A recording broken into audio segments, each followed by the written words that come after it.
Irmãos, vamos uma vez mais abrir as nossas Bíblias no texto de 2 Coríntios, capítulo 2, a partir do verso 14. Graças, porém, a Deus, que em Cristo sempre nos conduz em triunfo, e por meio de nós manifesta em todo lugar a fragrância do seu conhecimento. Porque nós somos para com Deus o bom perfume de Cristo, tanto nos que são salvos, como nos que se perdem. Para com estes, cheiro de morte para a morte. Para com aqueles, aroma de vida para a vida. Quem, porém, é suficiente para estas coisas? Vamos orar. Senhor, mais uma vez, te agradecemos por podermos nos reunir nessa noite em Teu nome. Agradecemos de todo o coração esse santo privilégio que temos. Senhor, olhamos para Ti e Te pedimos uma vez mais, reunidos, que o Senhor, pela Sua imensa misericórdia e pela Sua fidelidade, nos supra nessa noite de comunhão na Tua palavra. Carecemos desesperadamente de Ti, do ministério do Teu Espírito em nós e através de nós. Entregamos Tua palavra lida uma vez mais nas Tuas mãos. Ela é a Tua palavra. Que o Senhor mesmo venha interpretá-la para os nossos corações, aplicá-la. Te pedimos, confiados, Senhor. Equipa-nos com tudo que carecemos, para realmente vermos e ouvirmos ao Senhor. Te pedimos em nome do Senhor Jesus. Amém. Irmãos, ontem nós iniciamos esse texto, nesse capítulo 2, verso 14. E vamos recordar um pouco, rapidamente, do que compartilhamos ontem, para podermos seguir entrando pelo capítulo 3, e, se possível, alguma coisa do capítulo 4. Esse assunto de serviço ao Senhor, ministério, e também serviço uns aos outros, serviço à casa de Deus, é sem dúvida um dos maiores assuntos da Bíblia, conforme já falamos ontem. São diversos textos importantíssimos que tratam dessas nuances do que significa ministrar ao Senhor e uns aos outros, servir ao Senhor e uns aos outros. Todos nós somos ministros de uma nova aliança. Todos nós recebemos o bendito Espírito Santo, que é aquele que nos conduz nesse ministério ao Senhor. Não apenas conduzindo-nos como vasos do Senhor, instrumentos do Senhor, mas mais que isso, operando em nós de tal maneira que o próprio caráter desses vasos é transformado. De tal forma que, como também já entramos em detalhes ontem, e não precisamos repetir hoje, essa fragrância, a palavra tão especial, escolhida pelo Espírito, usada por Paulo nesse texto, para falar do que significa o conhecimento de Cristo, para o qual nós fomos chamados pessoalmente a obter, a alcançar, a aprofundar-nos nesse conhecimento pessoal do Senhor Jesus. Senhor Jesus falando sobre isso, na verdade orando sobre isso, em João 17, que registra a sua oração, chamada de o Santo dos Santos da Bíblia, João 17, um capítulo impressionante, aquela relação tão íntima do nosso Senhor Jesus com seu Pai, descrita naquele capítulo 17 de João. Ele ora assim no versículo 3, a vida eterna é esta, que te conheçam a Ti, como o único Deus verdadeiro, e a Jesus Cristo, a quem enviaste. E Paulo está dizendo nesse texto que já examinamos ontem, iniciamos, que esse conhecimento de Cristo, não intelectual, mas um conhecimento espiritual, que atinge o nosso intelecto, mas que não se limita ao nosso intelecto. Senão seria de certa forma tão simples. Bastaria nós fazermos cursos teológicos e nós teríamos um ótimo conhecimento de Cristo. Mas isso realmente não é verdade. Nem mesmo bons cursos teológicos nos darão um bom conhecimento de Cristo. Nós conhecemos a Cristo por instrumentalidade do Espírito Santo, da palavra de Deus e por um aprendizado muito pessoal. Claro que o Senhor usa circunstâncias, pessoas, ímpios, cristãos, o próprio viver da igreja, para nos ministrar a Cristo. Mas esse aprendizado só pode ser real, é claro, quando ele é pessoal. Quando nós avançamos na graça e no conhecimento, agora é Pedro quem diz isso, do nosso Senhor e Salvador, Jesus Cristo. Então falamos um pouco ontem sobre isso. Esse conhecimento de Jesus Cristo é o que Paulo chama aqui nesse texto de fragrância. Ele diz que é esse conhecimento de Jesus Cristo que exala. É este conhecimento de Jesus Cristo que significa, para uns, cheiro de morte para a morte, para com outros, aroma de vida para a vida. E também já explicamos ontem o porquê Paulo usa essa figura dessa maneira. Ele está tendo em mente aquele pano de fundo do cortejo triunfal, e aquele incenso que era queimado, aqueles prisioneiros levados cativos, e aquela mensagem que o incenso transmitia. O incenso transmitia uma mensagem de morte para alguns, e o incenso transmitia, o mesmo incenso, transmitia uma mensagem de vida para outros. E ele concluiu então com essa pergunta que também já examinamos um pouco ontem: quem é suficiente? Que pergunta é essa? Quem é qualificado? É a ideia dessa palavra. Ou ainda, quem é idôneo? Irmãos, essa questão de qualificação era uma preocupação muito clara do apóstolo Paulo. E que, algumas vezes, para prejuízo nosso, nós não a consideramos como devíamos. Por exemplo, na primeira epístola aos Coríntios, no capítulo 7, no capítulo 9, ele diz assim: todos correm no estádio, mas só um leva o prêmio. Correi de tal maneira que o alcanceis. Todo atleta em tudo se domina. Aqueles para alcançar uma coroa corruptível, nós, porém, a incorruptível. E ele prossegue dizendo assim: assim esmurro meu corpo, assim corro eu, não sem meta e nem desferindo golpes no ar, mas esmurro meu corpo e o reduzo à servidão, para que, tendo pregado a outros, não venha eu mesmo a ser desqualificado. Podemos dizer que essa expressão de Paulo é um reflexo, um registro em outro texto, do que ele está chamando nesse versículo 16 de suficientes. Quem é suficiente para essas coisas? Quem é qualificado para essas coisas? Irmão, ele tinha um entendimento claro diante do Senhor, que a vida cristã não é automática.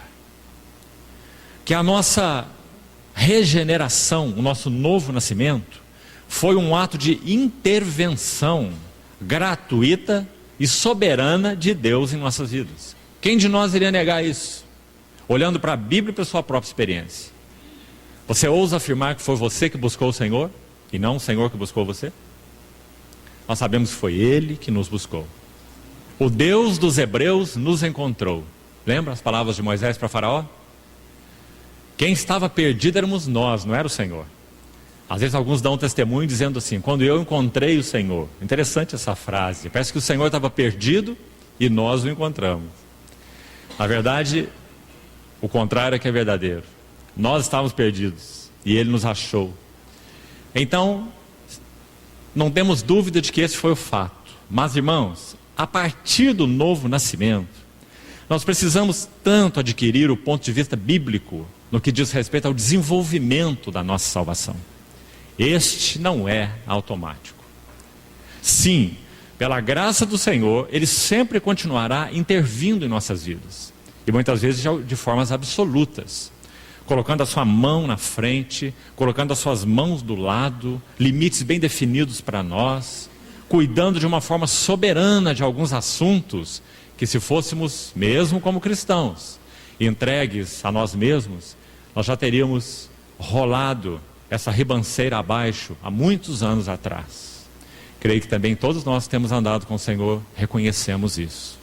Mas ainda assim, todo o processo de desenvolvimento da salvação é um processo interativo. Isso é extremamente importante. Nós teríamos que jogar fora todas as epístolas do Novo Testamento se isso não fosse verdade. Porque todas elas apelam para a nossa resposta diante da graça do nosso Senhor. Todas. Todas as chamadas exortações, admoestações nas epístolas do Novo Testamento apelam para as nossas responsabilidades como cristãos, sem descuidar do fato espiritual soberano. Vamos citar um exemplo. Colossenses 3, por exemplo, começa assim: se fostes ressuscitados juntamente com Cristo. Isso é um fato. Você sabe que aquele ser ali não é condicional. O ser, partícula condicional. A ideia ali é: por que fostes? Porque fostes ressuscitados com Cristo? Então, buscai as coisas lá do alto onde Cristo vive. Você viu o equilíbrio aí? É porque algo já é fato. Nós não vamos produzir uma ressurreição espiritual em Cristo. Já ocorreu. Quando Cristo ressuscitou, nós ressuscitamos com Ele. Porque nós fomos unidos com Ele na semelhança da sua morte e na semelhança da sua ressurreição. E por causa da habitação do Espírito Santo, podemos andar em novidade de vida. Porque Cristo ressuscitou dentre os mortos. Andemos nós em novidade de vida. Mas então, a partir desse fato, agora vem uma exortação. Qual é a exortação? Primeira parte já vimos.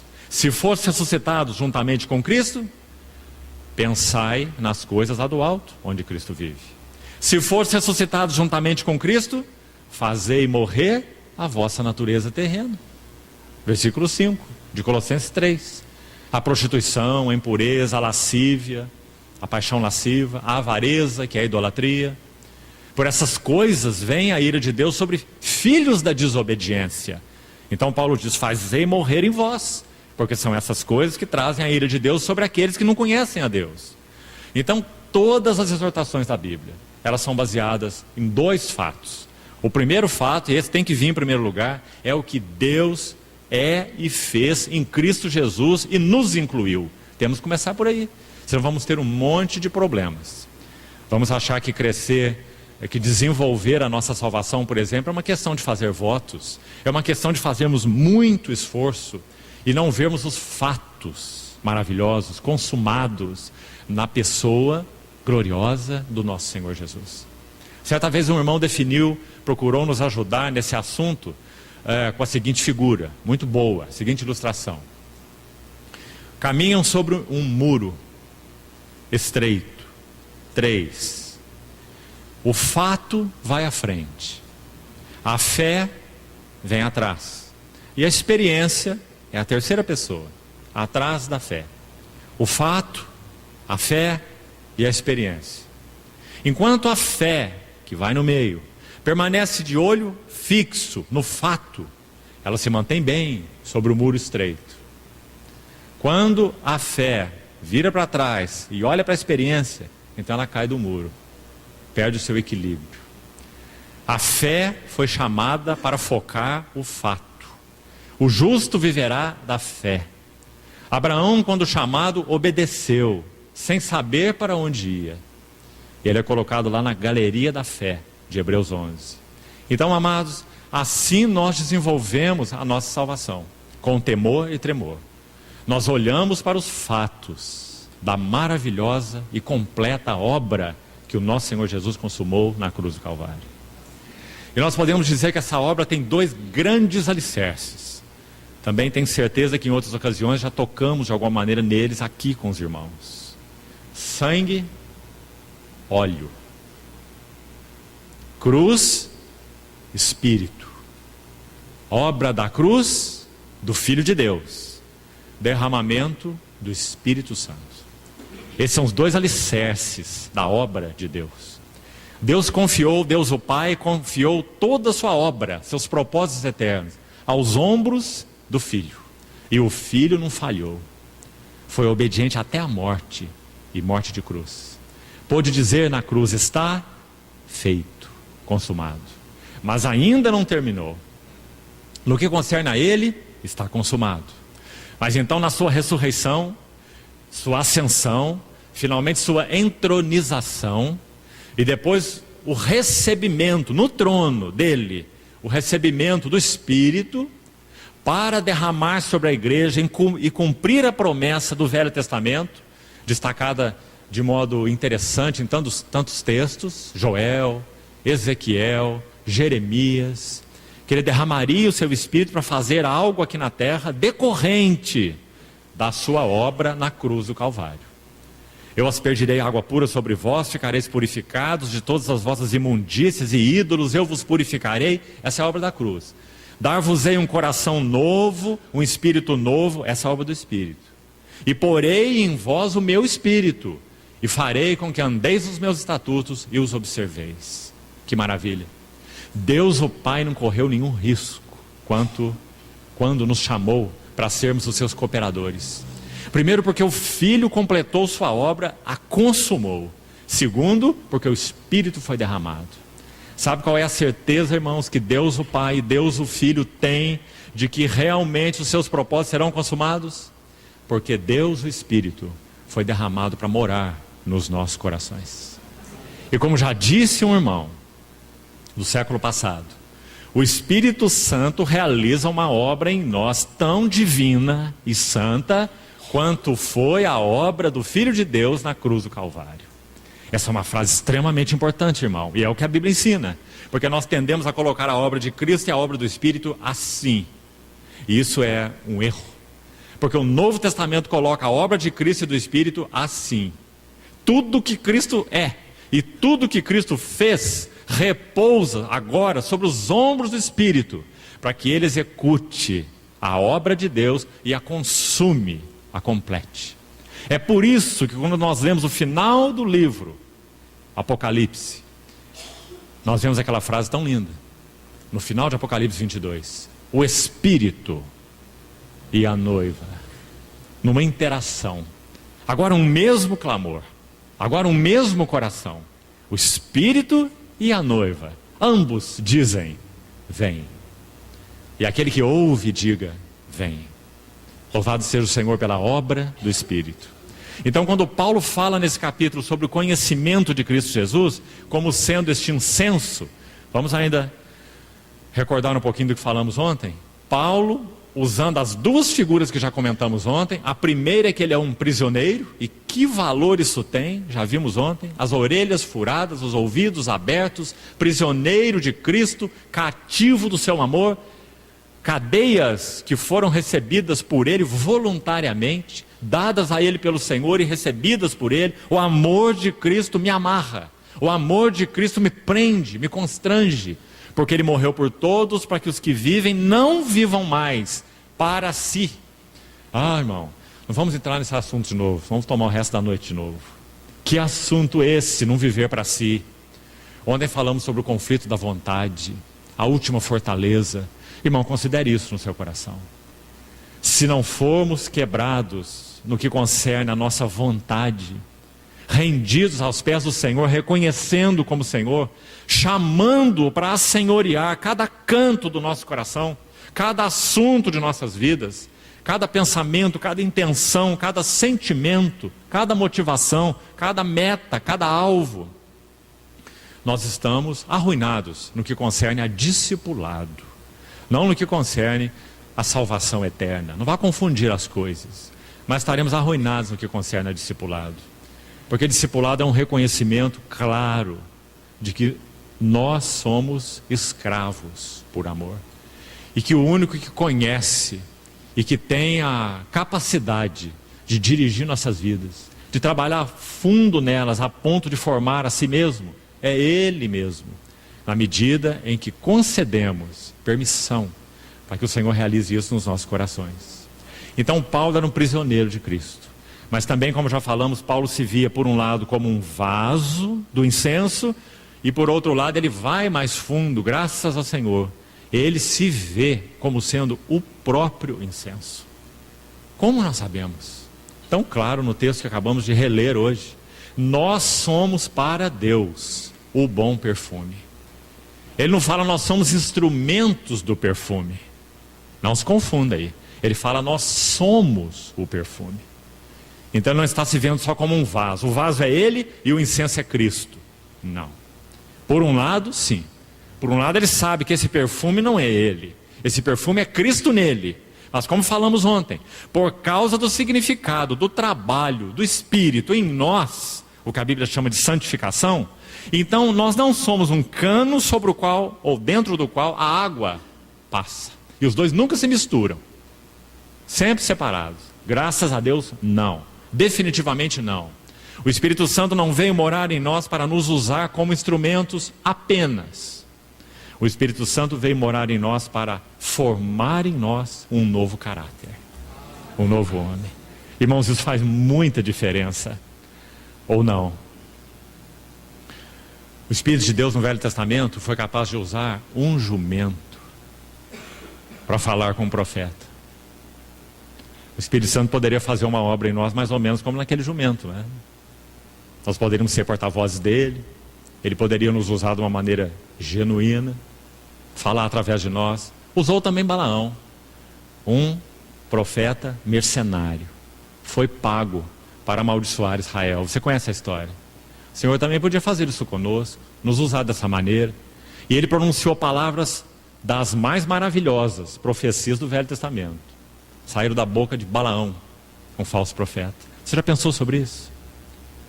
Mas nós, no Novo Testamento, não. O Espírito Santo não veio morar em nós para nos fazer apenas instrumentos de Deus. Me perdoem, me permitam repetir isso mais uma vez. Ele veio morar em nós para reproduzir em nós uma biografia santa. É isso que o capítulo 3 de 2 Coríntios vai nos ensinar. É para aí que nós vamos agora, deixando então o que nós falamos ontem e repetimos aqui um pouco. Olha o capítulo 3 de 2 Coríntios. 2 aos Coríntios, capítulo 3, verso 1. Começamos porventura outra vez a recomendar-nos a nós mesmos? Ou temos necessidade, como alguns, de cartas de recomendação para vós, outros, ou de vós? Vós sois a nossa carta, escrita em nossos corações, conhecida e lida por todos os homens, estando já manifestos à igreja dos Coríntios, manifestos como sendo carta de Cristo, produzida pelo nosso ministério. Esse tem sido o nosso tema para esses dias de comunhão na palavra, ministério. Então veja aí, a epístola de Paulo, 2 aos Coríntios, segunda epístola de Paulo aos Coríntios, é a grande carta de ministério em todo o Novo Testamento. Não há carta que fale a respeito de ministério de uma maneira tão clara e em detalhes tão importantes quanto 2 Coríntios. É a carta do serviço, do ministério. Tanto que essa palavra mesmo aparece aqui muitas vezes. Vamos reler o verso 3. Estando já manifestos como carta de Cristo, produzida pelo nosso ministério, escrita não com tinta, mas pelo Espírito do Deus vivente, não em tábuas de pedra, mas em tábuas de carne, isto é, nos corações. Vamos parafrasear o que Paulo disse aqui? Com muita consistência, da seguinte maneira. Paulo está dizendo assim, irmão: o Espírito Santo foi enviado para morar na igreja, para reescrever na vida de cada santo, e em particular na igreja de modo geral, já que nós dependemos uns dos outros e somos complementos uns dos outros, porque em um só corpo nós somos batizados em um Espírito. Então o Espírito Santo foi enviado para reescrever nas nossas vidas pessoais e no corpo de Cristo como um todo, uma biografia única, que é a biografia santa do nosso Senhor Jesus. Por isso Paulo olha para os Coríntios e diz: vocês são cartas de Cristo, produzida pelo nosso ministério e escrita pelo Espírito Santo. Não tem como ser mais claro. Então todas as vezes que pensarmos sobre o ministério do Espírito Santo, irmãos, vamos nos lembrar disso para não nos confundirmos. O Espírito Santo foi enviado para, em primeiro lugar, essa é a sua obra mais excelente, é no que Ele está interessado. Ele me glorificará, disse nosso Senhor Jesus, falando sobre Ele. Então Ele veio fazer, na verdade, essencialmente falando, uma obra. O Espírito Santo não está distraído. O Espírito Santo não está confundido. O Espírito Santo não está interessado em muitas coisas. Ele está interessado em uma só coisa. Qual coisa? Reproduzir na vida dos que foram chamados pelo Senhor a história dele, a biografia dele, andar nas pisadas que ele andou. Ele nos deixou, 1 Pedro capítulo 2, ele nos deixou exemplo para seguir os seus passos. Quem que veio trabalhar em nós de tal maneira que nós pudéssemos fazer isso? Ou será que nós achamos que Cristo é o modelo divino, celestial, assentado no trono, e nós temos pelo Espírito o privilégio de contemplá-lo e fazer todo o esforço que nós podemos para amoldar nossas vidas a dele? Irmão, esqueça isso. Você vai passar uma eternidade e não vai conseguir. O Espírito Santo veio morar em nós para ele fazer esse trabalho, recebendo um sim do nosso coração, um sim diário. Sim, Senhor. Fala, Senhor, que o teu servo ouve. Se o Espírito Santo ouvir isso de nossos corações, então ele tem liberdade para fazer aquilo para o que ele foi enviado para fazer. Então, isso é carta de Cristo escrita pelo Espírito. O Espírito Santo só se interessa pela biografia de Cristo. Será que nós temos pensado acertadamente sobre isso? Ou será que achamos que o Espírito Santo veio fazer um trabalho individual em nós, para cada um chegar até o estágio que puder, da maneira como puder? Lembre-se, irmão e irmã, o Espírito Santo veio morar em nós interessado em somente uma face, interessado em somente uma história, interessado em somente uma biografia. Ele quer reproduzir essa biografia nos nossos corações. E ele poderá fazer isso na medida em que nós concedermos isso a ele. Será que é isso que a Bíblia ensina mesmo? Hebreus 3:7. Hoje, se ouvirdes a sua voz, não endureçais os vossos corações. Tende cuidado, meus irmãos. Jamais aconteça haver em qualquer de vós um perverso coração de incredulidade. Não há exortações mais solenes na Bíblia como as registradas na Epístola aos Hebreus. E o motivo é muito simples. Talvez seja, e penso sinceramente que seja, a Epístola aos Hebreus que nos trazem à igreja os privilégios mais elevados no que concerne a nossa vocação celestial. É Hebreus quem abre os nossos privilégios celestiais. Tão grande salvação, uma vocação celestial, chamados para a maturidade, chamados para morar e viver no Santíssimo, não ser turistas lá, mas morar lá, e chamados para um reino inabalável. Retenhamos a graça pelo qual sirvamos a Deus de modo agradável, com reverência. Não há epístola que traga privilégios tão altos como a Epístola aos Hebreus. E é por isso mesmo, porque os privilégios são tão altos da nossa vocação e chamamento celestial, que as exortações são tão profundas como as epístolas, como faz a Epístola aos Hebreus. Mais altos privilégios, mais profundas exortações. Por quê? Porque o Espírito Santo foi enviado para reproduzir essa história em nossas vidas.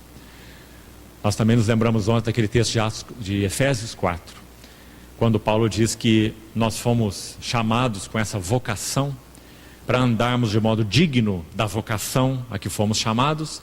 E lembre-se que aquela vocação fala de caráter, porque diz Efésios 4:2, com toda humildade e mansidão, e longanimidade, e suportando-vos uns aos outros em amor, e esforçando-vos por preservar a unidade do Espírito, e etc. Capítulo 4, 5 e 6, tanta coisa nesse capítulo. Vida doméstica, pais e filhos, marido e mulher, patrões e empregados. O Espírito Santo regulando, ajustando, alinhando as nossas vidas com essa tremenda vocação celestial. Por quê? Porque ele está interessado em uma biografia. Sabe o que o Espírito Santo tem a dizer para os maridos? Não que sejam bons maridos, cidadãos respeitáveis, tratem suas esposas com carinho, técnicas. Sabe o que o Espírito Santo tem a dizer para nós, maridos? Amai vossas esposas como Cristo amou a sua igreja. Você vê a diferença disso? Porque o Espírito Santo está interessado em uma biografia.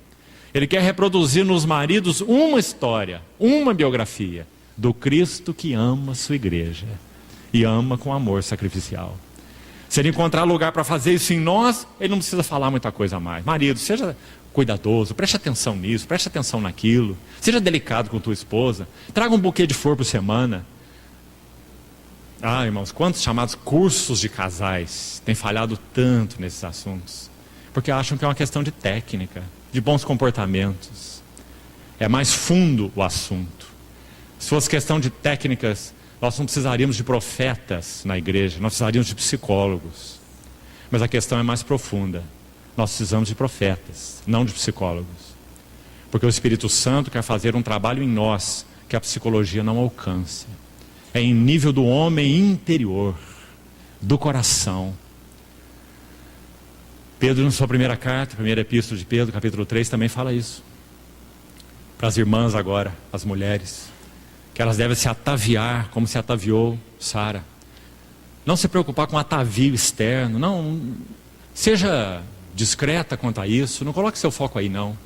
Porque aquelas mulheres aprenderam que o que adorna é o incorruptível de um espírito manso e tranquilo, que é de grande valor diante de Deus. Não é maravilhoso? Espírito manso e tranquilo. Sabe quem teve esse espírito? Nosso Senhor Jesus. E o Espírito Santo veio habitar na vida das irmãs, esposas e mães, para formar nelas o mesmo espírito. Escrever a mesma história, a mesma biografia. Irmãos, não vamos nos perder na jornada cristã. O Espírito Santo só tem interesse em uma pessoa, Jesus Cristo. E reproduzir essa biografia em nós. Então Paulo continua a carta, versículo 4, assim: e é por intermédio de Cristo que temos tal confiança em Deus. Não que por nós mesmos sejamos capazes. Vamos parar essa frase aqui. E vamos pedir ao Senhor que escreva ela fundo nos nossos corações. Porque, irmãos, ela atinge todas as áreas da nossa vida. Ela toca a nossa soberba de frente, nosso orgulho, nossa arrogância. Sabe o que o Senhor tem a dizer para nós? Escute de novo. Não que por nós mesmos sejamos capazes. O Espírito Santo tem que escrever isso no nosso coração. Porque nós, de muitas maneiras, achamos que somos. Você quer ver uma grande tentação? Deixe-me citar um exemplo muito prático para você.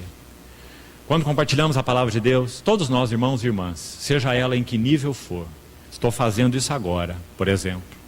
Todas as vezes que compartilhamos a palavra de Deus, nós corremos um risco imenso. E sabe qual é o risco? Na minha estimativa, em primeiro lugar, não é de pregar heresia. Isso aí pode ser até consertado depois. Sabe qual é o maior risco que corremos? Confiar no depósito que já possuímos. Confiar no depósito que já possuímos. Já li todos os livros. Minha biblioteca tem 3.000 livros. Já fui em todas as conferências. Tenho ouvido um homem de Deus há 30 anos. Então pregar, falar, ministrar, ajudar irmãos é tão simples, tão natural. Não que por nós mesmos sejamos capazes. O Espírito Santo precisa escrever isso em nós.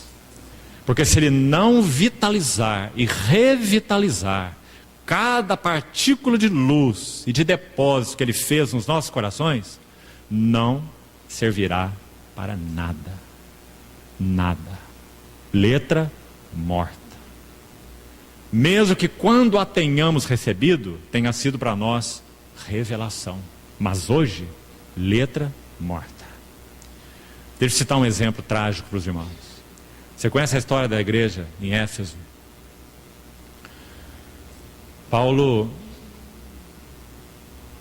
entrou em Éfeso, onde tinha aquele templo da Diana dos Efésios, e através de muita luta, pelo Espírito Santo, como sempre, pregou o Evangelho ali de uma maneira maravilhosa, e várias pessoas se converteram, e nasceu a igreja em Éfeso, mais ou menos no ano 52. Quando no ano 62 ou 63, ele estava na prisão domiciliar em Roma, descrita em Atos 28, ele escreve uma carta para os Efésios. A Assembleia de Éfeso tinha então 10 anos de existência. Ele escreveu assim na Epístola aos Efésios: eu tenho ouvido da fé que há entre vós no Senhor Jesus e do amor para com todos os santos. Isso com 10 anos de existência.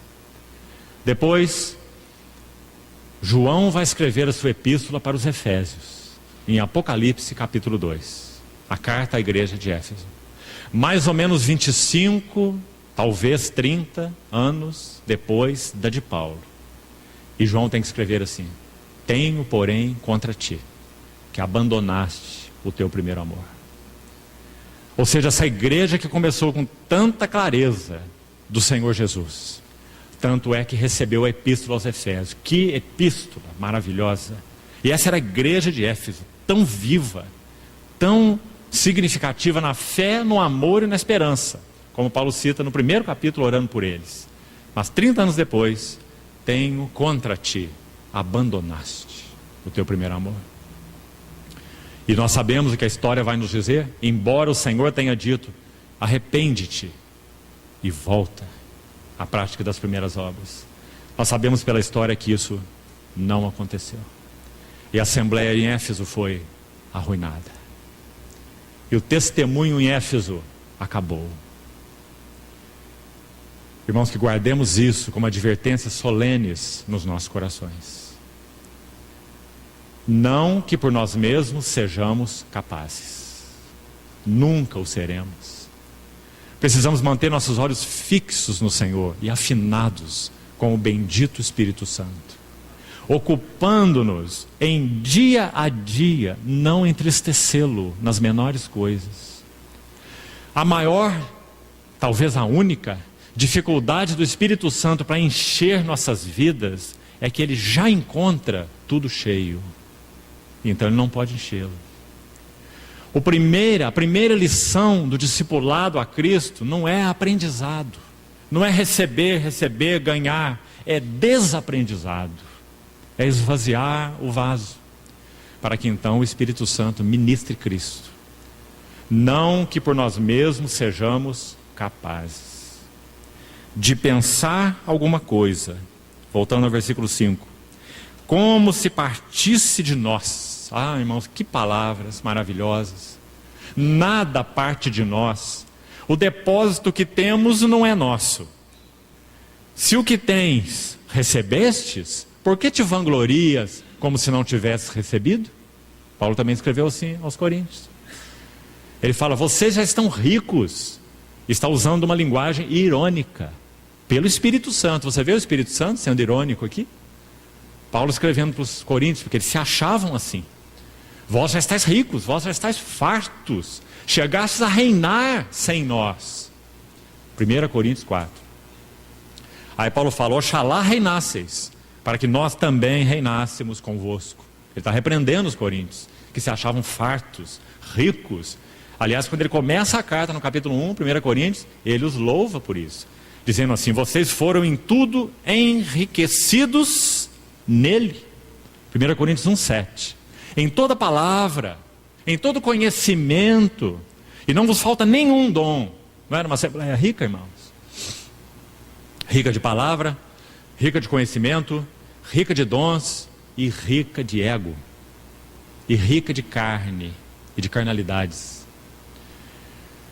Então Paulo vai escrever aquela epístola para eles, dizendo: vocês se acham fartos e ricos e que já estão reinando. Ele diz: oxalá reinasseis, porque aí nós também iríamos reinar convosco. O tempo do reino teria chegado. Mas ele diz: não, enquanto vocês se acham assim, sabe o que nós achamos de nós? Então ele escreve aquele texto maravilhoso, 1 Coríntios 4. Parece que Deus nos pôs a nós, os apóstolos, em último lugar, porque até agora temos chegado a ser considerados lixo do mundo, escória de todos. Que palavras fortes. Ele usou propositalmente para repreender os coríntios, dizendo: saiam da sua soberba espiritual.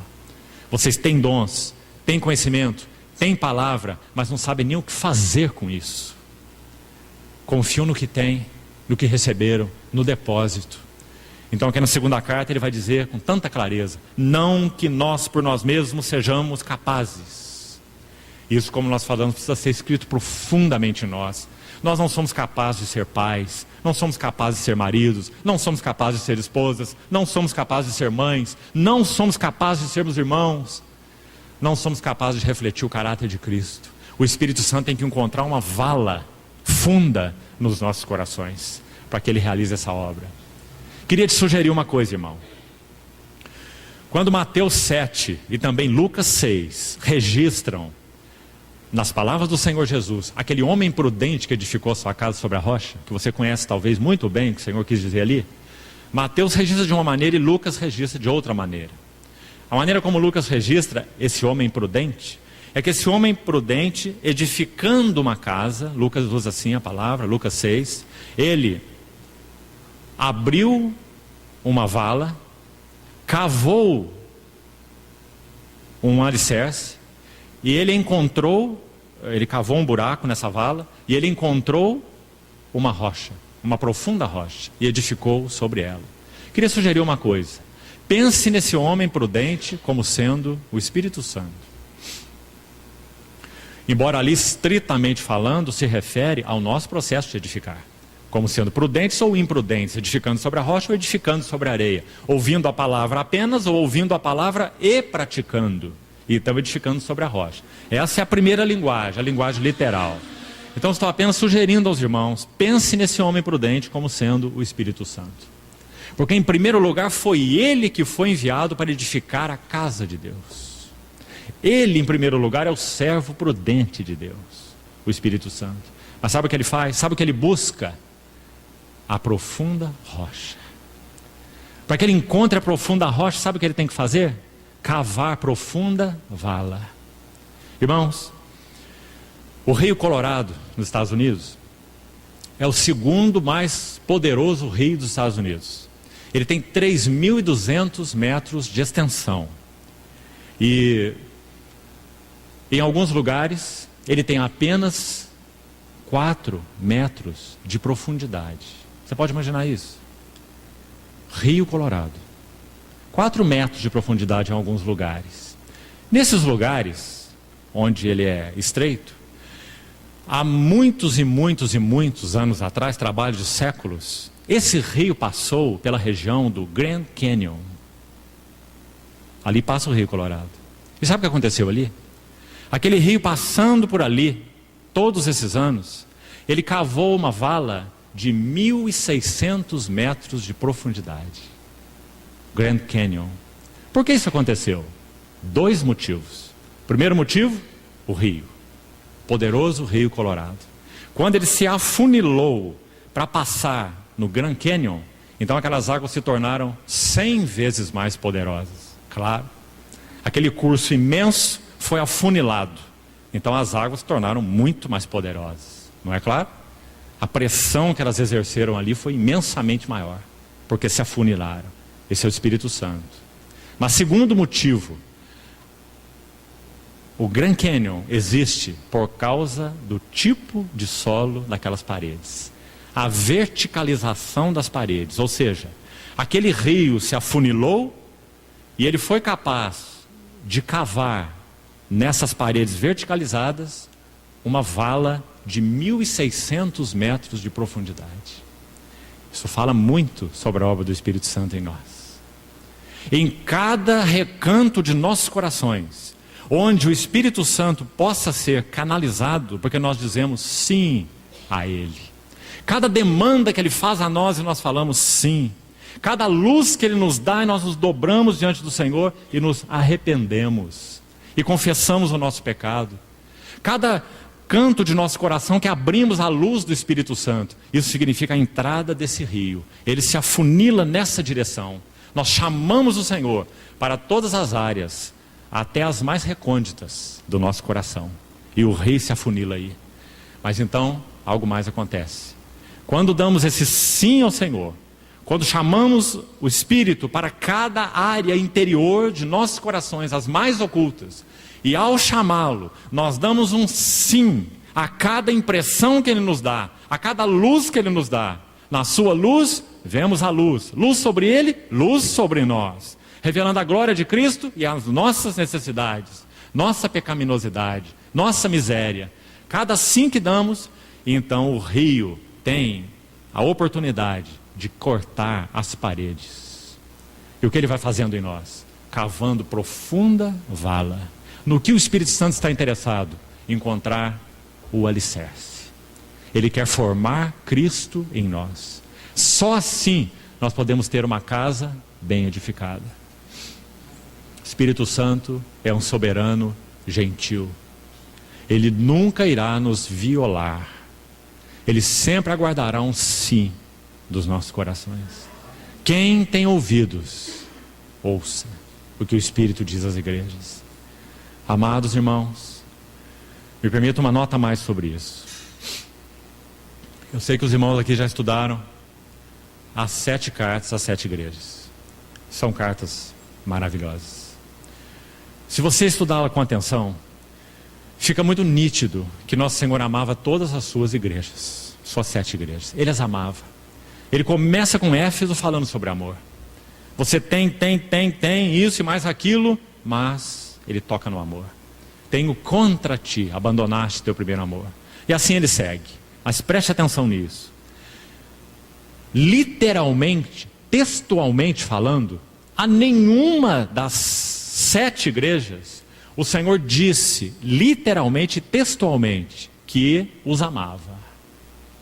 A ninguém, a nenhuma delas, a não ser, sabe a quem?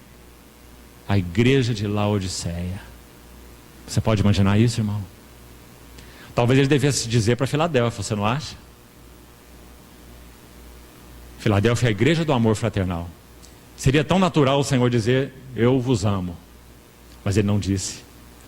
Mas ele repreende Filadélfia, Laodiceia, na sua soberba, pensando de si mesmo como rica e abastada, que não necessitava de coisa alguma. O Senhor faz sua avaliação para ela, dizendo, você é miserável, pobre, cego e nu.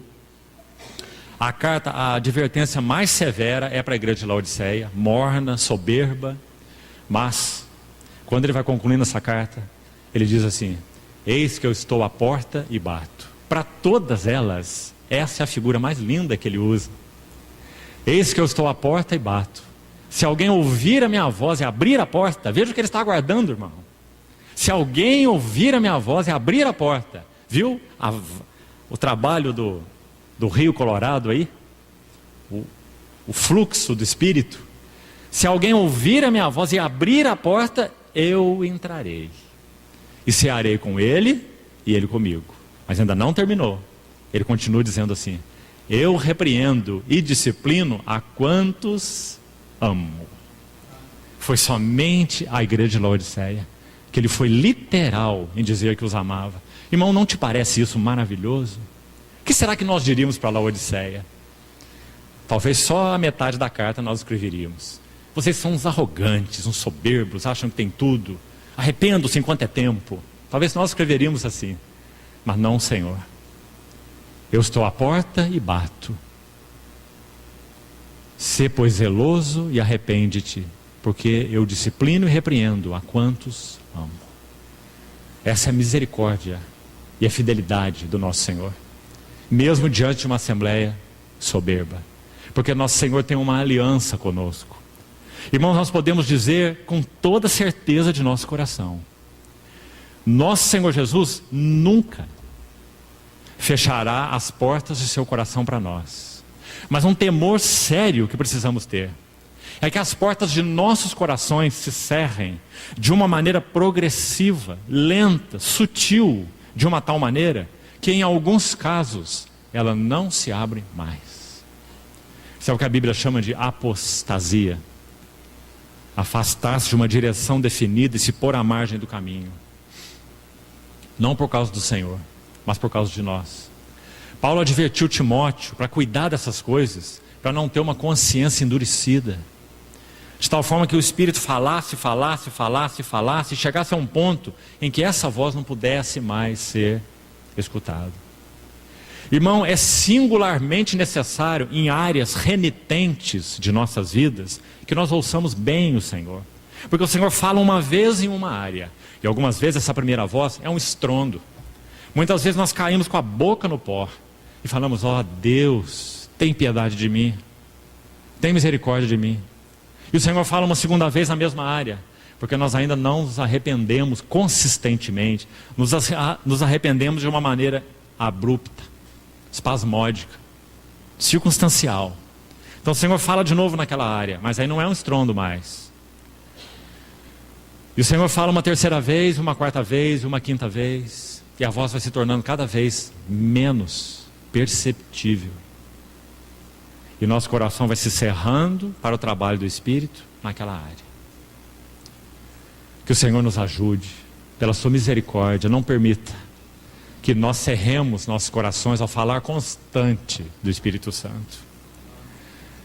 Queridos irmãos, nesse trabalho de santificação, do desenvolvimento da nossa salvação, sempre a interação é o ponto focal. Nunca o Senhor passará como um rolo compressor sobre as nossas cabeças. Nunca. Não é de seu caráter. Versículo 6 do capítulo 3 diz assim. Final do versículo 5. Não lemos ainda. Pelo contrário, a nossa suficiência vem de Deus. Quem é suficiente para essas coisas? Versículo 16 nós lemos, capítulo 2. A resposta está no versículo 5. A nossa suficiência, falamos para os irmãos que é a mesma palavra na língua original, apenas numa forma diferente. A mesma raiz, a mesma palavra. A nossa suficiência vem de Deus. E no versículo 6, de novo, a mesma palavra. O qual nos habilitou. Porque nós não temos uma palavra aqui no nosso vocabulário em português, uma conjugação do verbo ser suficiente, adequada para colocar aqui, né? Teria que ser escrito aqui, o qual nos suficientou. Não existe a palavra suficientou, né? Então a palavra que é usada aqui no grego é essa, a mesma palavra. Quem é suficiente? A nossa suficiência vem de Deus, o qual nos, me permita então o neologismo aqui, nos suficientou, que foi traduzido como habilitou, a mesma palavra, para sermos os ministros de uma nova aliança, não da letra, mas do Espírito, porque a letra mata, mas o Espírito vivifica. E como já falamos, mesmo que essa letra seja um depósito divino, precioso, revelação clara, que o Senhor nos tenha dado, mas que nós não a mantivemos no poder do Espírito e na dependência do Espírito. Então, já se foi. Sabe o que um servo de Deus disse sobre os avivamentos espirituais? Nos avivamentos espirituais, pela graça do Senhor, taças, vasos, vazios são apresentados ao Senhor. E como falamos, isso é o que o Espírito Santo mais busca. Vasos vazios. Você conhece muito bem a história de Elias. E aquela viúva. E como ele pediu que os vasos fossem chegados até ele. E aquele azeite foi sendo multiplicado. Eliseu. Você se lembra a história. Quando os vasos vazios acabaram, foi que o azeite parou. Você já prestou atenção naquele texto? Aquela vasilha de azeite original, a única que a viúva tinha, foi abençoada pelo profeta. E na medida que as vasilhas vazias eram apresentadas, aquela única vasilha tinha depósito para todas elas. E veio uma vasilha, e veio outra vasilha, e veio mais vasilha. E o profeta pediu para a viúva, e traz mais vasilhas. Então a viúva teve que dizer, não há mais vasilha nenhuma. E então a Bíblia registra, e o azeite parou. O Espírito Santo sempre terá obstáculo no seu fluir, quando não houver mais vasilhas vazias. Por outro lado, ele nunca deixará de encher quantas vasilhas vazias forem a ele apresentadas. Então, irmãos, esse é o princípio divino. A letra mata, mas o Espírito vivifica. Então, nos avivamentos, esses vasos vazios, como dizia esse irmão, são apresentados ao Senhor. E é isso que ele busca, vasos vazios. Então o Espírito Santo vem e enche os vasos. Agora os vasos estão cheios. Mas, com o passar do tempo, o Espírito se esvai. O Espírito passa a ser entristecido. A amargura, cólera, gritaria, malícia, blasfêmias, falta de perdão, ciúmes, contendas, invejas e etc. Tão comuns no meio do povo de Deus. Então o Espírito Santo vai se retirando. E o que sobra? As vasilhas. E agora as vasilhas bem polidas começam a olhar uma para a outra e disputarem quais são as vasilhas mais belas. Mas todas estão vazias. A letra mata, mas o Espírito vivifica. E se o ministério da morte, gravado com letras em pedras, se revestiu de glória, a ponto de os filhos de Israel não poderem fitar a face de Moisés, por causa da glória do seu rosto, ainda que desvanecente, como não será de maior glória, agora que vem uma frase-chave, o ministério do Espírito. Sabe por que ela é importante? Porque olha o capítulo 4, como começa. Pelo que, tendo este ministério, segundo a misericórdia que nos foi feita. Qual ministério? Paulo diz, nós temos o ministério do Espírito. O ministério da nova aliança. Esse ministério nos foi dado, Paulo diz no capítulo 4, verso 1. Então ele diz, voltando lá no verso 8, como não será de maior glória o ministério do Espírito? Porque se o ministério da condenação foi glória, em muito maior proporção será glorioso o ministério da justiça. E agora do versículo 10, vamos avançar o texto um pouco, até o verso 16, onde ele vai contrastar o ministério de Moisés com o ministério de Cristo, a velha e a nova aliança. Até hoje, quando é lido Moisés, um véu permanece sobre o seu rosto, não lhe sendo revelado que em Cristo é removido. Ele vai dizer isso no verso 16. Então, verso 17, avançando um pouco. Ora, o Senhor é o Espírito. E onde está o Espírito do Senhor, para que não façamos confusão de pessoas, e não digamos como alguns dizem, que depois que o nosso Senhor Jesus ressuscitou, ascendeu e foi entronizado, então um processo aconteceu com o Senhor Jesus. Ele foi processado e foi enviado a nós como Espírito. Não é isso que a Bíblia ensina. O Senhor Jesus não passou por processo e ele não foi enviado a nós como Espírito, porque ele não foi transformado em Espírito. Não. O Senhor Jesus é o Senhor Jesus e o Espírito do Senhor Jesus é o Espírito do Senhor Jesus. A Trindade não foi misturada, batida no liquidificador. Não passou por processo nenhum.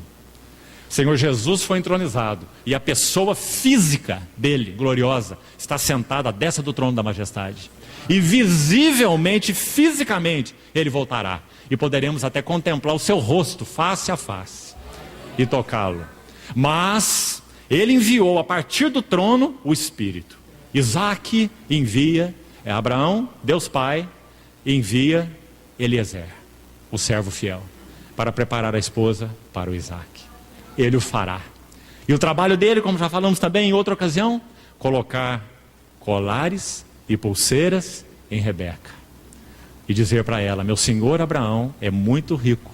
E ele deu a Isaac, seu filho, tudo o que ele possui. Esse é o ministério do Espírito Santo. Tudo que o Pai tem é meu, diz o Senhor Jesus. E o Espírito Santo me glorificará. Porque ele há de receber do que é meu e vou-lo há de anunciar. Não é lindo? Esse foi o trabalho de Eliezer com Rebeca. Porque é figura do trabalho do Espírito nos nossos corações. Então, ele vai dizer, o Senhor é o Espírito. Porque esse Espírito que nós recebemos é o Espírito do Senhor. E se o Espírito veio habitar em nós, então o Senhor está em nós. Porque o Senhor e o seu Espírito não são separáveis. Porque a Trindade não sofre ruptura. Então ele diz, o Senhor é o Espírito. E onde está o Espírito do Senhor? Por um lado ele identifica e por outro lado ele distingue as duas pessoas. Muito importante.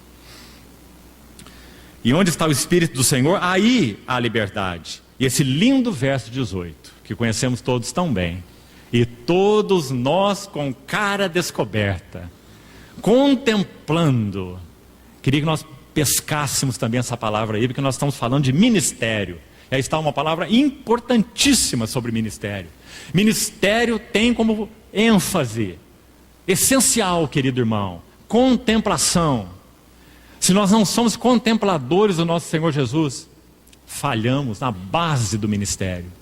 Contemplando como por espelho a glória. É para isso que nós fomos chamados. Ah, irmãos, nós somos tão ocupados para contemplar a glória dele. Estamos tão ocupados com tantas coisas. Ocupados com a obra de Deus, ocupados com a igreja de Deus, ocupados com as coisas de Deus, ocupados com o reino de Deus, ocupados com as almas que se perdem, mas não ocupados com Deus mesmo. Todo o valor de nosso trabalho em todas essas áreas é consequente da nossa ocupação com Cristo. Senhor Jesus tem registrado nos evangelhos 8 visitas a Betânia. Quem sabe numa outra ocasião juntos podemos compartilhar essas visitas. São 8. Com certeza o Senhor Jesus visitou Betânia mais de 8 vezes, mas só tem 8 registradas nos evangelhos. Sabe onde está a primeira? Lucas 10, 38 a 42. Muito conhecido esse texto. Quando Maria estava sentada aos pés do Senhor, Marta servindo, aí Marta repreende Maria para o Senhor, e o Senhor repreende Marta. Tão conhecido o texto. Aquela é a primeira visita do Senhor. Aquele lar estava ainda tão confuso. Você vê que nem Lázaro ainda estava lá. Ele não é citado nessa primeira visita. Lázaro não estava nem interessado no Senhor Jesus nessa primeira visita. Mas sabe qual é a última visita? Vou te ajudar no seu estudo. Depois você procura as outras 6 onde estão. E você vai ver como o Senhor Jesus conduziu o lar de Betânia desde uma infância espiritual até a maturidade espiritual. Essa é a beleza de você estudar esse assunto. O lar de Betânia, da infância espiritual até a maturidade espiritual. Então na primeira visita Lázaro nem estava lá. Mas na última visita, Maria quebra o vaso de alabastro. Essa é a última visita. E ela derrama e unge o nosso Senhor. Nem seus discípulos entenderam essa atitude. Eles disseram, que desperdício! É um perfume precioso, é quase um ano de trabalho, 300 denários. Podíamos vender e fazer boa obra, dar aos pobres. Muita coisa boa ia ser feita. E um evangelista registra que quem falou isso foi Judas, porque ele estava interessado que 300 denários caíssem na bolsa para ele tirá-los, porque ele era o ladrão. Então, o Senhor Jesus diz assim, deixai-a. Ela praticou boa ação para comigo. Olha isso, irmão. Esse é o foco do Evangelho. É para isso que nós fomos chamados. É para sermos contempladores e adoradores do nosso Senhor Jesus. Derramarmos tudo para Ele. Ela praticou boa ação para comigo, porque os pobres sempre os tendes consigo, mas a mim nem sempre me tendes. Agora escute mais o que ele diz. Em verdade te digo. Quando nosso Senhor Jesus usa essas palavras é porque Ele quer falar algo muito importante. Em verdade te digo. Onde este evangelho for pregado, em todo o mundo, será contado o que ela fez para a memória sua. Você entende esse versículo? O Senhor Jesus está dizendo, este é o objetivo do evangelho. Não é que eu tenha funcionários do reino, empregados celestiais. O objetivo do evangelho é levar cada um que o recebe a se derramar inteiramente para mim mesmo. Numa relação íntima e pessoal comigo mesmo. Porque a partir daqui fluirão todas as coisas. Poder para testemunhar, graça na vida, beleza, harmonia, gozo, tudo. Ao verem a intrepidez de Pedro e João, reconheceram que eles haviam estado com Jesus. Por isso Pedro e João ministraram com aquele poder diante do Sinédrio. Não é maravilhoso? Marcos 3, versículos 13 e 14, registra que quando o Senhor Jesus passou uma noite orando para escolher os 12, é dito no texto que Ele escolheu 12 para, número 1, estarem com Ele. Esse é o número 1. E depois, para os enviar, para pregar, para expulsar demônios. Mas primeiro, estar com Ele. Aqueles filhos do judeu chamados Seva, em Atos, não entenderam isso. Eles acharam que podiam ter o mesmo poder que Paulo tinha. Então eles enfrentaram o endemoniado dizendo assim, esconjuro-vos, em nome de Jesus a quem Paulo prega. Você pode imaginar isso? Alguém expulsando demônio desse jeito? Aí um endemoniado falou assim, eu sei quem é Jesus, eu conheço Jesus, e sei quem é Paulo. Porque Paulo é esse que nós lemos aqui em 2 Coríntios 2. Perfume de Cristo. Então o endemoniado disse: eu conheço Jesus e eu sei quem é Paulo, mas vós quem sois? E diz que o endemoniado partiu para cima deles e arrancou as roupas deles e os humilhou. Porque eles não tinham relação íntima com o Senhor Jesus, mas estavam tentando expulsar demônios. Amados irmãos, todos nós com o rosto descoberto, contemplando como por espelho a glória do Senhor. Esse é o nosso chamamento. Foi por isso que o Evangelho veio até nós. Daqui fluirá tudo mais de nossas vidas. Somos transformados de glória em glória na sua própria imagem. E quem faz isso? O Senhor, o Espírito. Ou o Espírito do Senhor, como diz o texto. Então, irmãos, vamos parar aqui hoje. Amanhã nós vamos seguir entrando pelo capítulo 4. Ainda nesse mesmo foco, ministério. Agora, por favor, abra comigo o livro de Gálatas. Você sabe, quando o apóstolo Pedro, escrevendo a sua epístola, disse finalmente, ele estava no meio da epístola, né? Tinha outra metade. Então vamos abrir o texto de Gálatas para um finalmente e vamos ocupar mais uns 10 minutos aqui. Gálatas, capítulo 4. E aqui nós vamos terminar. Somente o verso 19. Veja aqui nessas palavras de Gálatas 4:19, o que significa o ministério do Espírito. Através desse mesmo ministro, Paulo, ele diz assim: meus filhinhos, é a palavra aqui, porque é o teknós da língua original, que fala de crianças de peito, que ainda são amamentadas. Meus filhinhos. Os Gálatas eram filhinhos por quê? Porque eles não chegaram à maturidade de Cristo. Por quê? Porque eles começaram no Espírito, mas estavam se aperfeiçoando na carne. Não é o que diz, capítulo 3? Então eles não adquiriram como assembleia, essas assembleias, né? Porque a Galácia é uma região. Eles não tinham adquirido ainda a maturidade espiritual, no que concerne à visão de Cristo e no que concerne a uma consistência na jornada espiritual. Eles estavam vacilantes, com muitas pessoas falando na cabeça deles, e para guardar a lua nova, para guardar a festa, para observar dia, para se circuncidar, os judaizantes atacando e assembleias na região da Galácia confundidas. Então Paulo fala: eu vos preguei o evangelho de tal forma que vocês viram Jesus Cristo como crucificado. Tal a clareza que Paulo pregou para eles. Cristo foi exposto ante os vossos olhos como crucificado. Ele fala no capítulo 3. Mas aqui no 4 ele fala do seu sofrimento. E aqui esse ponto que vamos tomar para concluir: como nós podemos participar do verdadeiro ministério ao Senhor, ou ministério do Senhor. Meus filhinhos, por quem de novo sofro as dores de parto. Só tem 3 lugares no Velho Testamento que a palavra traduzida para dores de parto nesse texto aparece. Só 3 lugares. A primeira vez está aqui. A segunda vez no verso 27, aí mesmo, veja. Alegra-te, ó estéril, que não dás à luz. Exulta e clama, tu que não estás de parto. A palavra aqui é: estás de dores de parto. É a mesma palavra lá no original, que foi traduzido ali no verso 19. Essa é a segunda vez. Sabe qual é a terceira vez? Rapidamente, por favor, deixa aberto o seu texto de Gálatas aí. Abra Apocalipse capítulo 2. Capítulo 12, versículo 2. Essa é a terceira e última vez em que essa palavra dor de parto aparece no Novo Testamento. Só essas 3 vezes. Veja aqui, Apocalipse 12, 2. Que achando-se grávida, essa visão de João, irmão, conhecem bem esse capítulo, né? Que achando-se grávida, grita com as dores de parto, sofrendo tormentos para dar à luz. Essa é exatamente o que estava acontecendo com Paulo, no que concerne as assembleias da Galácia.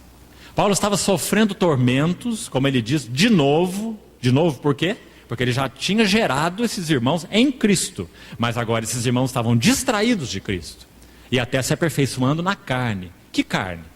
Matando uns aos outros, se prostituindo. Essa era a carne que Paulo cita para os Gálatas?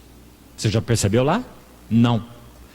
A carne que Paulo cita na Epístola aos Gálatas é a chamada, entre aspas, boa carne. A carne religiosa, que nos afasta de Cristo. Eles estavam buscando regulamentos da lei, regulamentos dietéticos, guardando dias, se circuncidando. Viu a boa carne? A carne religiosa os estava afastando de Cristo. Paulo estava dizendo: eu temo ter corrido em vão para vós outros. Então ele diz: eu sofro de novo dores de parto, sofrendo para dar à luz. Amados irmãos e irmãs, se nós pensamos na edificação da igreja, por favor, guarde isso para você meditar e orar sobre. Se pensamos na edificação da igreja, há uma pergunta que o Senhor nos faz e que tem que ser respondida.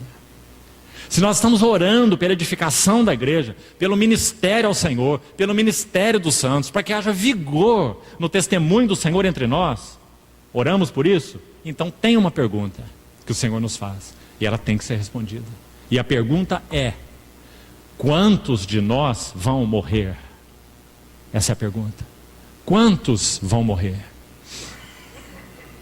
Nunca assembleia nenhuma pode ser edificada se não houver pioneiros no caminho celestial.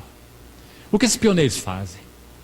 O que aqueles levitas que levavam a arca no ombro fizeram quando o Jordão teve que ser passado para que o povo entrasse em Canaã, que é a figura não de Cristo apenas, mas figura da plenitude de Cristo. Irmão, há muito símbolo no Velho Testamento que fala de Cristo. O maná é figura de Cristo, a rocha é figura de Cristo, a água é figura de Cristo, o cordeiro é figura de Cristo, o sangue é figura de Cristo, muita coisa que é figura de Cristo. Mas a terra de Canaã é algo especial. Ela não é apenas figura de Cristo. Guarde sempre isso quando você lê o Velho Testamento. Terra de Canaã é figura da plenitude de Cristo. Eles comiam maná. O Senhor Jesus falou que aquele maná era a figura dele. Em João capítulo 6. Eu sou o verdadeiro pão do céu, que desce do céu. Mas a Canaã é algo especial. Comeram maná no deserto tanto tempo, podemos dizer, alimentaram-se de Cristo, a primeira geração. Mas qual foi o resultado? Os cadáveres ficaram prostrados no deserto, não atingiram o alvo. Então você está compreendendo a diferença? Por isso Canaã é diferente. Comeram e comeram, mas morreram, não atingiram a plenitude do propósito. Canaã é diferente, porque não fala só de Cristo. Canaã fala da plenitude de Cristo. Efésios 4:13. Até que todos cheguemos à unidade da fé e do pleno conhecimento do Filho de Deus. A plena varonilidade, a medida da estatura da plenitude de Cristo. Guarde isso, irmão. Isso é Canaã. Então, o que está acontecendo aqui segundo esse versículo? Esses irmãos da igreja da Galácia não haviam atingido plenitude de Cristo. Não tinham Cristo em maturidade. Não tinham os relacionamentos em maturidade. Então Paulo está dizendo: eu sofro de novo para que Cristo seja formado em vós. Para que esse povo entrasse, voltando à figura, se você está acompanhando aí, para que esse povo entrasse na plenitude de Cristo, os levitas deveriam levar a arca sobre os seus ombros. Toda a jornada do povo de Israel no deserto, outro detalhe para você observar a beleza da tipologia: nunca a arca ia à frente, sempre a arca ia no meio, e 6 tribos à frente e 6 tribos atrás, a arca no meio do povo. Mas quando chegou a hora de passar o Jordão, uma ordem foi dada: a arca deveria se adiantar. Irmãos, nos fala muito em termos da verdade espiritual. Fala da primazia de Cristo, fala da preeminência de Cristo, fala de um povo focado em Cristo, fala de um povo, escute isso, que compreendeu na prática da vida da Assembleia o encabeçamento de Cristo. Um povo que não apenas diz: Jesus é Senhor, Jesus é o Senhor, adoramos o Senhor, mas uma Assembleia que conhece que Jesus é o cabeça e que não toma nenhuma atitude que não provenha do cabeça. Encabeçamento de Cristo. Isso é o que significa a arca se adiantar, porque agora a arca é a cabeça. Então a arca foi à frente, as tribos iam atrás, e os levitas tinham que, sacerdotes, tocar a planta do pé nas águas do rio. Por quê? Por causa do princípio de Josué 1:3. Todo lugar que tocar a planta do vosso pé será vosso. Então eles deveriam, pela fé, já que o Jordão estava transbordando por todas as suas ribanceiras. Como nosso Deus escolhe o processo difícil, não é? Porque Ele quer nos aperfeiçoar. Havia tempo que o Jordão podia ser passado a pé, mas naquele tempo que o Senhor queria que eles passassem, o Jordão estava transbordando. porque eles precisariam exercitar fé. O justo viverá da fé. Então eles tocaram com a planta dos pés as águas, e aí as águas se abriram. E agora vem os pioneiros do caminho celestial. Irmão, pense sobre isso. Daqui a pouco podemos parar aqui, porque amanhã nós vamos falar mais sobre isso, no capítulo 4 de Coríntios. Se não houvesse esses pioneiros que entrassem, parassem no leito do rio e ficassem com a arca firme no ombro, você pode imaginar isso? Enquanto praticamente 2,5 milhões de pessoas passassem, atravessando na frente deles, e eles parados no fundo do rio, até que todo o povo passasse, e então eles sairiam do rio, e as águas do Jordão voltariam a se fechar. Não é muito clara e linda a figura? O que Deus busca na sua igreja, para o avanço do seu testemunho, para a maturidade e a plenitude de Cristo ser alcançada? Primeiro, encabeçamento de Cristo na vida da Assembleia. Havia na igreja de Antioquia profetas e mestres. E o que eles estavam fazendo? Claro, estavam profetizando, estavam ensinando. Esse era o ofício deles. Mas sobretudo, ministrando eles ao Senhor e jejuando, disse o Espírito Santo. Esse é o encabeçamento de Cristo. Separai-me agora, Barnabé e Saulo. Então esses foram os pioneiros do caminho celestial, para que todo o povo pudesse passar. Eles foram ao mesmo tempo vanguarda e retaguarda. Você conhece Isaías 52, versículo 12? Sabe o que o Senhor falou para Israel? Vós não ireis apressadamente, e nem saireis fugindo, mas o Senhor irá adiante de vós. O Senhor é o pioneiro, e o Deus de Israel será a vossa retaguarda. O Senhor é a vanguarda e o Senhor é a retaguarda. Na prática, sabe o que ele busca? Ele busca vasos para que reflitam, expressem, por causa do trabalho do Senhor neles, eles expressem a sua vanguarda e a sua retaguarda. Uma pergunta: se o Senhor guiava o seu povo pela nuvem e pela coluna de fogo, por que na hora de passar o Jordão Ele não os conduziu pela coluna de nuvem ou pela coluna de fogo? Acho que é uma boa pergunta, não é? Ela sempre liderou o povo. Por que na hora de passar o Jordão tinha que ser os levitas com a arca? Porque o Senhor chama vasos que sejam cooperadores no seu propósito. A nuvem e a coluna de fogo falam da sua intervenção soberana, mas os levitas falam que de Deus nós somos cooperadores. E o Senhor sempre vai buscar vasos para execução do seu propósito eterno. Irmãos, não há nenhum outro motivo para viver que não seja cooperar com esse propósito eterno. Que o Espírito Santo encontre em nós um sim, que esse rio poderoso cave em nós profunda vala, e então Ele realiza em nós isso que Ele deseja realizar, para que nós possamos no Senhor, como sendo dele instrumentos, mas também como sendo dele a própria fragrância, nós possamos ser vanguarda, pioneiros no caminho celestial e também retaguarda, abrindo o caminho por um lado e resguardando aquilo que o Senhor tem plantado, revelado, dado à sua igreja. Sabe como Ele vai fazer isso? Não com anjo do céu. Ele vai fazer isso com vasos na terra, que se ofereceram para que Ele trabalhe nesse nível, para que possamos responder aos desejos do seu coração. Irmão amado, quando esse trabalho tiver terminado, nós vamos escutar uma voz assombrosa. Se pela graça do Senhor formos fiéis, nós iremos ouvir aquela voz: muito bem, servo bom e fiel. E por mais que tenhamos feito, e assim desejamos no nosso coração, pelo trabalho do Senhor, ainda será pouco, porque cada um de nós tem uma parcela nessa cooperação. Precisamos desesperadamente uns dos outros. Então foste fiel no pouco, mas sobre o muito eu te colocarei. Entra no gozo do teu Senhor. Que nossa suprema ambição, irmãos, seja essa. Por quê? Não por causa de entrar, seja no reino ou até mesmo no gozo, mas porque esse reino e esse gozo estão nesta pessoa. Nós teremos o privilégio de ver o seu rosto satisfeito. E essa será toda a alegria de nosso coração. Seu rosto satisfeito. Que isso nos motive hoje. Porque esse será o objeto eterno de nossa contemplação. Seus servos o servirão, contemplarão a sua face. E nas suas frontes estará escrito o nome dele.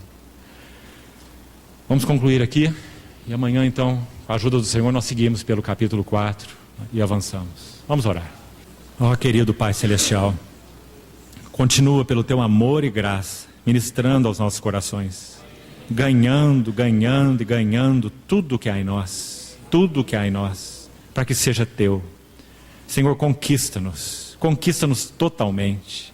Não queremos ser uma esposa dividida, queremos ser inteiros para ti.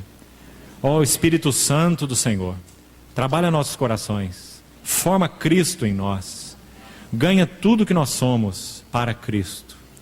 Nós nos entregamos de maneira renovada nas tuas mãos nessa noite uma vez mais. Glorifica o nome de Cristo em nossas vidas, te pedimos. Em nome do Senhor Jesus. Amém.